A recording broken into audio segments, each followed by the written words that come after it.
רגע. רגע, אני חייב לשאול אותך שאלה. שאלה אחת, אני חייב. זה בשבילך, לא בשבילי. אתה רוצה שיהיה לך טלטלים כמו שלי? לא.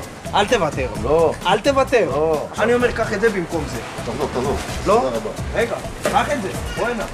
תשמע, מי שצריך לפחד בוא פה נעשה משם... עבודה, תן לי ללכת. חכה רגע. יש לי רעיון שמתאים לי ולך. אם אתה מנצח אותי בהורדות, תבחר איזה קפה שאתה רוצה. סבבה? בחינם. עליי. בוא. אני אוכל אותך בלי מלח. בלי קפה אני אוכל אותך. עזוב אותך, אני בולע אותך, לא, עזוב אותך. בוא נלך על זה. תראה אותו ככה, קטן, אתה היה... מסתכל עליי ככה, אתה מזלזל בי, אה? נו, ומה אתה רוצה עכשיו? בבקשה, בוא. רגע, אבל שנייה. נו. רק שאני אקח כמה גרגירים, תראה כמה זה מחזק אותי. חכה, אתה יודע איך זה מחזק? לא, אז אין לי זמן. רגע, נו. מוויאגרה, על מה אתה מדבר? בוא רגע. נו, עושה את היד, נו. אוקיי, אתה מוכן? כן. 2 ושעה? נו, יאללה, נו. יאללה.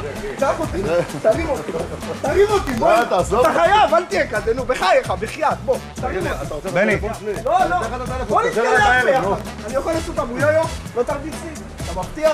רגע, אני ואתה. חכה שנייה, נו. בואנה, אל תהיה. תעזוב. לא, רגע. בוא.